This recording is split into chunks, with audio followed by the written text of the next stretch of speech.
નમસ્કાર પાર્થ, હું કેસરી ટાઈમ્સમાં આપનું સ્વાગત કરું છું. આજે આપણી સાથે સ્ટુડિયોમાં જોડાયા છે જૂનાગઢ મહાનગર Bharatiya Janata Party media convener Sureshbhai Pansuriya. તો આપણે એમની પાસેથી જાણશું કે એમનો આગળ પ્રચાર કેવી રીતે ચાલી રહ્યો છે. નમસ્કાર સુરેશભાઈ, આપનું સ્વાગત છે. સુરેશભાઈ, આપ જણાવશો કે આપનો પ્રચાર આગળ ચાલી રહ્યો છે, કેવી રીતે ચાલી રહ્યો છે, એ અમારા દર્શક મિત્રોને જણાવશો.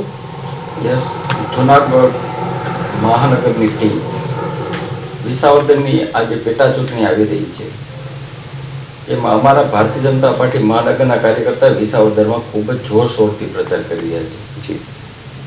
વોર્ડ વાઇઝ પ્રચાર કરીએ છીએ, એક એક ગલીમાં જાય છે, એક એક ઘરે ઘરે જાય છે, લોકોના પ્રશ્નો સાંભળીએ છીએ. પ્રશ્નોનું નિરાકરણ કેમ આવે એના ઉકેલ પણ અમારી પાસે હોય છે. એનું કારણ છે કે અમે લોકોની વચ્ચે રહેવાવાળા છીએ અને ચૂંટણી હોય ત્યારે જાય એવું નથી.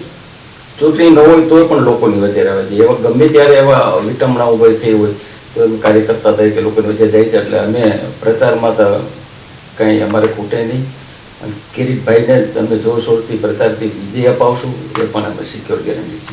જી, અને સુરેશભાઈ, જે સોશિયલ મીડિયાની અંદરમાં પ્રચાર પ્રસાર થઈ રહ્યો છે, બીજી પાર્ટીઓનો થઈ રહ્યો છે, તો આપનો સોશિયલ મીડિયાની અંદરમાં કેવી રીતે પ્રચાર પ્રસાર થઈ રહ્યો છે? ખૂબ જ સરસ વાત કરી.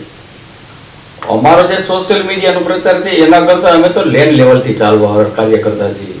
અમારે આઈટી સેલ અને સામેની જે પાર્ટીનો જે અત્યારે પ્રચાર છે માત્ર આઈટી સેલમાં પ્રચાર છે.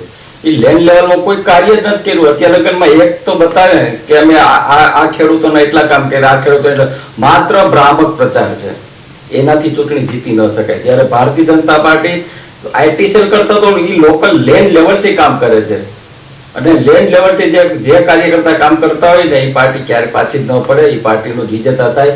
સાથે સાથે કેન્દ્રમાં પણ અમારી સરકાર છે અને સ્ટેટમાં પણ અમારી સરકાર, રાજ્યમાં પણ અમારી સરકાર છે. 23 વર્ષથી રાજ્યમાં સરકાર છે, જ્યારે 9, 10, 12 વર્ષથી તો અમે કેન્દ્રમાં સરકાર છે. એટલે ખેડૂતોના પ્રશ્નોને કેમ વાચા આપીને ભારતીય જનતા પાર્ટી જાણી શકે. ઓકે, ઠીક છે સુરેશભાઈ, આપનો સમય આપવા બદલ ધન્યવાદ.